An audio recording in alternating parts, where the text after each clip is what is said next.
কুটির লোক, পাড়া প্রতিবেশী যারা ছিল, কুটির লোকেরা রামীকে দেখা মাত্রই চিৎকার করে উঠল, আরে তুই আবার এসেছিস? ছি ছি ছি ছি, তোকে এত অপমান করলো তাও তোর লজ্জা হয়নি? হ্যাঁ, কে কোথায় আছিস? একে ধর, একে মার, একে তাড়িয়ে দে। যার হাতে যা উঠলো, কেউ ঝাঁটা নিয়ে এসেছে, কেউ লাঠি নিয়ে এসেছে, সবাই মিলে ছুটে এসে রামীকে মারতে আরম্ভ করলো। মারতে মারতে মারতে মারতে রামী অজ্ঞান হয়ে পড়ে গেল, রক্তাক্ত দেহটা লুটিয়ে পড়ল মাটির মধ্যে। সবাই ভাবলো রামী কোথায় মারা গেছে, তাই যে যার ঘরে চলে গেল। দূর থেকে এই দৃশ্য দেখছিল ওই জমিদার বাড়ির নায়েব কল্যাণ রায়। কল্যাণ রায় দেখছিল, সেই কল্যাণ রায় কিন্তু একটু ভালো মানুষ ছিলেন, রামের প্রতি তার মায়া জন্মালো। তাই রামের কাছে এসে রামের দেহটাকে তুলে নিয়ে গেল নিজের ঘরে। নিজের ঘরে গিয়ে একটু সেবা করতে রামী যেই না সুস্থ হলো, বলছে, ওগো নায়েব কাকা, ও নায়েব কাকা, তুমি আমাকে আমার ঠাকুরের কাছে নিয়ে যাবে? না মা, আমি হলাম জমিদার বাড়ির নায়েব, জমিদার বাবু তোমায় তাড়িয়ে দিয়েছে, আমি তোমাকে নিয়ে যেতে পারবো না চণ্ডীদাসের কাছে। তবে নায়েব কাকা, আজকে তো ঠাকুরের বাবার শ্রাদ্ধের দিন, তাই যে পথ দিয়ে, যে রাস্তা দিয়ে ঠাকুর ওই ব্রাহ্মণ বৈষ্ণব সেবার জন্য ঘৃত অন্ন নিয়ে যাবে, সেই পথে তুমি আমায় শুইয়ে দাও। নায়েব তাই করলো। রামী তো আর চলতে পারছে না, কোন রকমে রামীকে ধরে ধরে নিয়ে গিয়ে রাস্তার মধ্যে শুইয়ে দিল। রামী শুয়ে আছে। অনেকক্ষণ পেরিয়ে যাওয়ার পরে এবার চণ্ডীদাস ঠাকুর ঘৃত অন্ন সাজিয়ে ব্রাহ্মণ বৈষ্ণব সেবার জন্য আসছে। এবার আস্তে আস্তে আস্তে আস্তে যেই না অঙ্গে পা লাগলো, চমকে উঠলো, একি রামী, তোমার এমন অবস্থা কি করেছে রামী? তুমি এখানে কি করে এলে? তোমার অঙ্গ থেকে এত রুধির ঝরে পড়ছে। ওগো রামী, ওঠো ওঠো। রামীর দেহটাকে তুলে ধরেছে।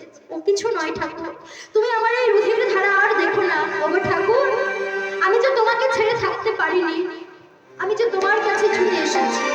রামী, তুমি একদম ঠিক কাজ করেছো। চলো রামী, তুমি আমার সাথে চলো, আমার সাথে চলো। আজকে আমি ওই ব্রাহ্মণ বৈষ্ণবদের সব অহংকার আমি চূর্ণ করব।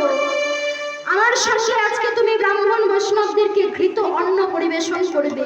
তবে তার আগে এক কাজ করো, তোমার ঘোমটাটা তুমি অনেকটা নামিয়ে নাও, যাতে তোমার মুখটা কেউ যেন না দেখতে পায়। আজকে তুমি সবাইকে অন্ন দেবে।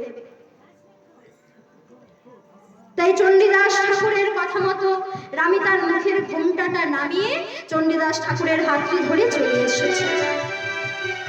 এবার ব্রাহ্মণ বৈষ্ণবরা সেবায় বসেছে।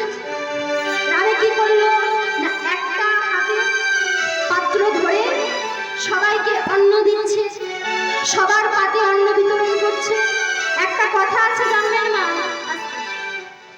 যেখানে বাঘের ভয় সেইখানে কি হয়? সকাল সন্ধ্যা। যেখানে বাঘের ভয় সেখানেই সন্ধ্যা হয়। ওই অন্ন দিতে দিতে কখন যে রামের ঘোমটাটা হাওয়াতে উড়ে গেছে রামী বুঝতেও পারেনি। আর ব্রাহ্মণ বৈষ্ণবরা সেবা করতে বসেছিল। যেই না রামের বদনটা দেখতে পেল, সবাই মিলে উঠে দাঁড়িয়ে কি করেছে জানেন? অন্ন ব্যঞ্জনের থালাটাকে পা দিয়ে ছুঁড়ে ফেলে, অন্ন ব্যঞ্জনের থালাটা পা দিয়ে ছুঁড়ে ফেলে দিল। ছি ছি ছি, চণ্ডীদাস, তোমাকে বিশ্বাস করে তোমার ঘরে আমরা আবার এসেছিলাম সেবা করব বলে, কিন্তু তুমি আমাদেরকে ডেকে এনে একটা নিজ জাতির মেয়ের হাত দিয়ে অন্ন পরিবেশন করালে। সকলে মিলে ডেকে নিয়ে এলো জমিদারকে। দেখুন জমিদার বাবু, দেখুন, ঠিক এমন তো সময় সকলে মিলে যখন রামী চণ্ডীদাসকে বঞ্চনা করছে, এমন সময় সবাই একটা অদ্ভুত দৃশ্য দেখতে পেল। যখন ব্রাহ্মণ বৈষ্ণবরা সবাই রামীকে অপমান করছে, চণ্ডীদাসকে অপমান করছে, একটা অদ্ভুত দৃশ্য দেখলো। কি জানে? রামের দুটো হাতে আছে পাত্র, খাবারের পাত্র। তাই রানী কি করছে না, ওই দুটো হাত ধরে খাবারের পাত্র ধরে আছে, আরো দুটো হাত দিয়ে মাথার ঘোমটাটাকে টেনে নিচ্ছে। কটা হাত হলো মা? চারটে হাত। চারটে হাত হাত কার হয়? কার হয়? মা কালী। বাঁশুরি মা বুঝিয়ে দিল যে ভালোবাসা ভগবানের নামে কোনো উচ্চ নিচ জাতি বলে কিছু হয় না, ভালোবাসায় সবার সমান অধিকার, এখানে উঁচু নিচু বলে কিছু হয় না। তাই বাঁশুরি মা সবার ভুল ভাঙানোর জন্য রামের মধ্যে ভর করলেন। তাই সবাই কি দেখতে পেল না, দুটো হাতে অন্ন ব্যঞ্জনের পাত্র ধরে আছে, আরো দুটো হাত দিয়ে নিজের ঘোমটাটাকে ঠিক করছে। চারটে হাত। যেই না তারা দেখেছে, সকলে মিলে হাঁটু গেড়ে বসে করজোড়ে, জমিদারও হাঁটু গেড়ে বসে করজোড়ে রামের কাছে প্রার্থনা জানাচ্ছে, মাগো তুমি কে মা? তুমি কে? এ আমরা তোমার কি রূপ দেখছি? কে মা তুমি? চন্ডী মা তুমি চন্ডী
চণ্ডীদাসের হাতটি ধরে বলছে, চণ্ডীদাস এতদিন বড় অপরাধ করেছি আমি, যে মাকে এতদিন ধরে আমি পুজো করছি, ডেকে আসছি, সেই মাকেই আমি চিনতে পারলাম না। বুঝেছি আমি বুঝেছি, আমার ভুল আমি বুঝেছি। তাই জমিদার কি করলেন না, জমিদারের যা কিছু ছিল সমস্ত বিষয় আশয় সম্পত্তি জমি জমা সব রানী চণ্ডীদাসের নামে লিখে দিলেন।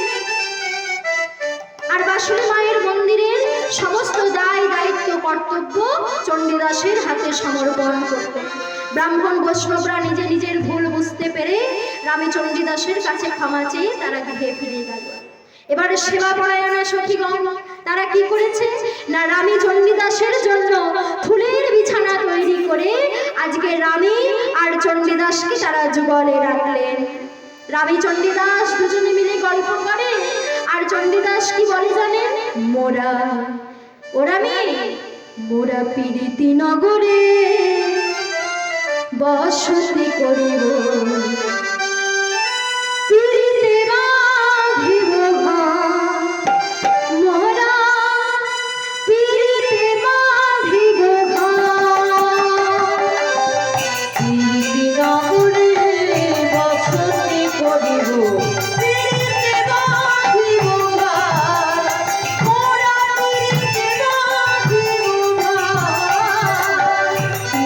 নগরে বসতি করিব।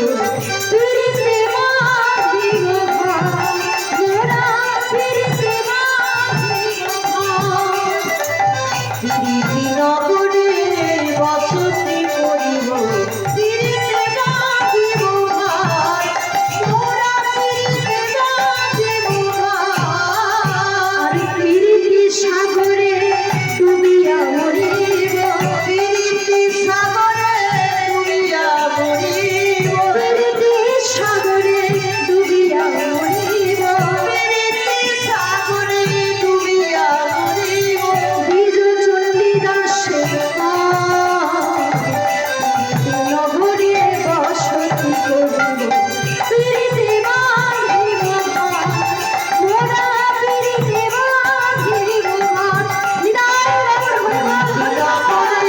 বসতি করিব পিরিতে বাঁধিব ঘর মোরা পিরিতে বাঁধিব ঘর আজ রামী চণ্ডীদাসের মিলন হইল চাঁদ বাবনে ভক্তগণে একবার হরি হরি বল হরি হরি বল। ছোট্ট বড় ভক্তমণ্ডলী, আমরা আমাদের লীলাগান এখানেই শেষ করলাম। জানি না আপনাদের চরণের ধুলো পাবো কিনা, আশীর্বাদ আমি পাবো কিনা। গত বছরও এসেছিলাম, আপনারা আমায় আশীর্বাদ করেছিলেন, এবছরও আপনারা এসে আমায় আশীর্বাদ করেছেন।